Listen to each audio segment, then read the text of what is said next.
Hola gente, ¿cómo les va? A mí bien, y les voy a traer un nuevo creepypasta de la mítica criatura llamada Dirraque o el Rastrillo. Bueno, comencemos. Hace 4 años, acababa de regresar de un viaje a las ruinas mayas, con mi familia por el 4 de julio. Estábamos exhaustos luego de conducir todo el día, así que pusimos a los niños en la cama y nos fuimos a dormir. A las 4 de la madrugada me desperté con la idea de que mi esposo había ido al baño. Aproveché para jalar las sábanas, despertándolo en el proceso. Me disculpé y le dije que pensé que se había levantado de la cama. Cuando me vio, suspiró y retiró sus pies de la orilla de la cama tan rápido que su rodilla casi me tiró. Me agarró y no dijo nada. Luego de ajustar mi vista a la oscuridad por medio segundo, fui capaz de distinguir qué causó la reacción. Al pie de la cama, sentado y viéndonos de lejos, había lo que pensé era un hombre desnudo, o un gran perro sin pelo de algún tipo. Su posición era perturbadora y no natural, como si hubiese sido arrollado por un auto. Por alguna razón no sentí miedo, sino preocupación por su condición. Hasta ese momento, estaba bajo la asunción de que debíamos ayudarlo. Mi esposo estaba viendo sobre su brazo y la rodilla, doblado en posición fetal, ocasionalmente viéndome antes de regresar la mirada a la criatura. En un movimiento veloz se arrastró hacia nosotros, a un lado de la cama, hasta quedar a poco menos de 30 centímetros del rostro de mi esposo. Por medio minuto, en silencio, solo le observó. Se levantó y corrió al pasillo en dirección a los cuartos de los niños. Grité y fui tras él para detenerlo y evitar que los hiriera. Cuando llegué al pasillo, la tenue iluminación era suficiente como para verlo agachado y jorobado a unos 6 metros a la distancia. Estaba cubierto de sangre y tenía a Clara, mi hija. La arrojó bruscamente y huyó por las escaleras, cuando mi esposo le disparó con su arma desde la habitación. Una gran herida atravesaba el pecho de Clara y con esfuerzo se mantenía consciente. Llamamos por una ambulancia e inútilmente tratamos de detener el sangrado. Mi esposo maldecía iracundo y lloraba descontrolado. Presenciar la vida de mi hija terminar me tenía paralizada y escuchar los lamentos de su hermano menor ante la situación fue insoportable.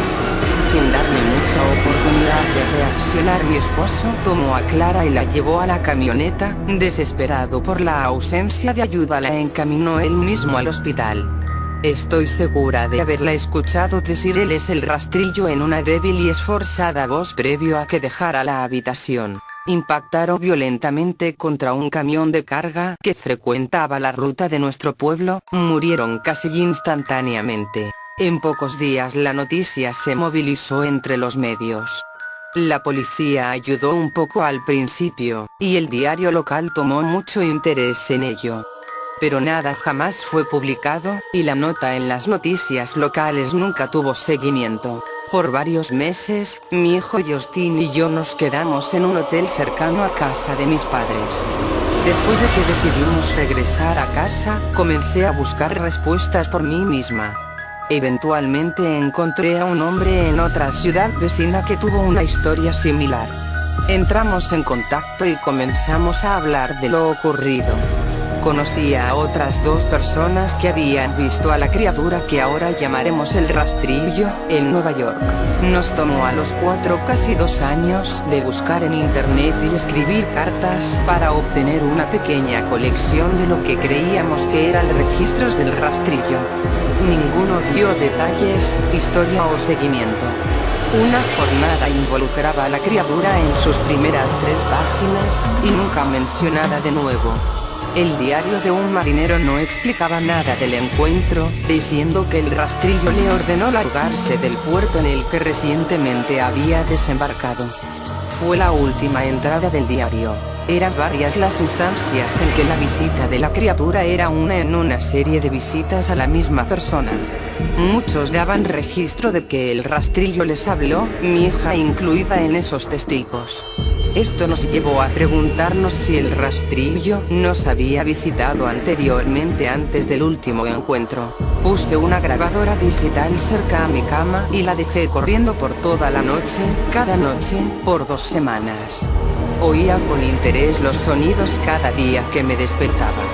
Para terminar con la segunda semana, estaba acostumbrada al sonido usual del sueño mientras oía el audio a 8 veces la velocidad normal, por cerca de 1 hora diaria. Casi a finales del primer mes oí algo diferente. Una voz aguda, estridente. Era el rastrillo. No pude escucharlo lo suficiente como para transcribirlo. No había dejado que nadie lo oyera. Todo lo que sé es que lo oí antes, y ahora sé que habló cuando estaba sentado frente a mi esposo.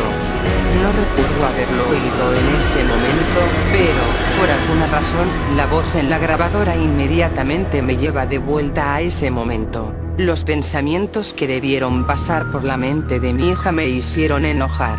No he visto al rastrillo desde que arruinó mi vida, pero sé que ha estado en mi habitación mientras dormía. Sé y temo que un día despertaré para verlo de pie, con su mirada vacía puesta sobre mí.